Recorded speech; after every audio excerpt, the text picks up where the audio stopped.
Now, I'm probably going to get some flack for talking about this, but it is worth talking about. And it's something that I've spoken to many people about. And that is the dark side of benzo support groups. Now, what do I mean by the dark side of benzo support groups? Well, look, first off, benzo support groups are great and amazing.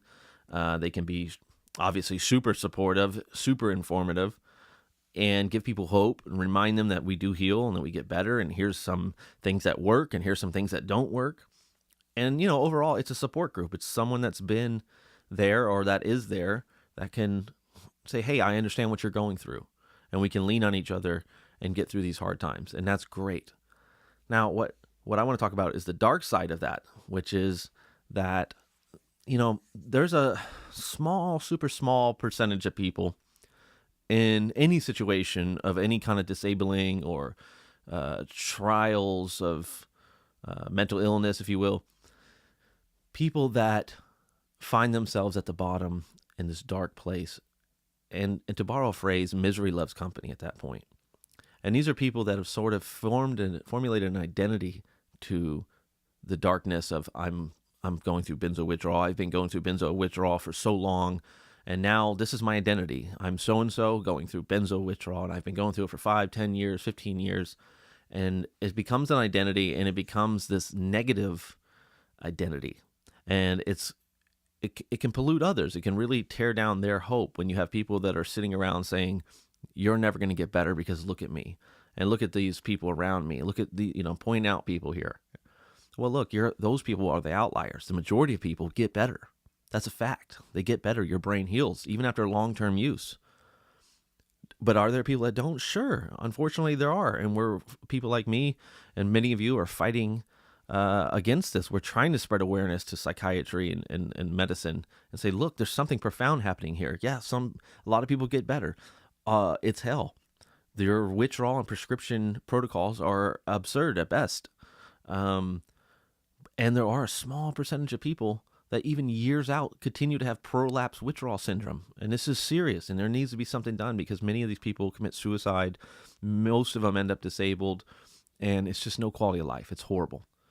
Of course, the problem in this country is at the moment is tax money and direction of taxes and where we put our money. And there's so many things in medicine alone that require financial attention that isn't getting it. And this is just another one of those, right?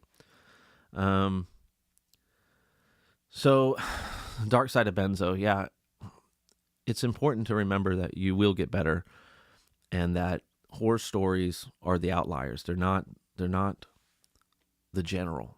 So when you hear these stories, you go, "Ooh, God, that's terrible." And yes, that could happen. That could be me.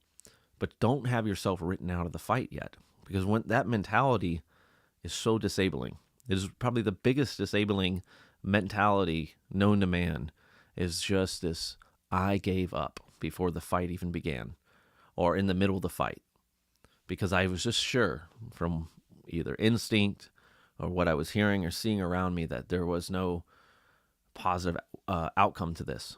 And of course, you didn't know that. And I tell people when I'm coaching them with benzo recovery that there's no room for failure. It's like being a boxer or a fighter. You can't walk into the fight with any doubt of going, yeah, I might get knocked out today. Yeah, he's got a good chance of beating me. No, you have to go in with almost a delusional state of mind. Yes, of course, you could lose this fight, but you're damn sure that you're going to win this fight. And everything leading up to that fight was preparation. It was a preparation of training and a mindset so that you could perform at your peak abilities. And benzo recovery is a lot like that.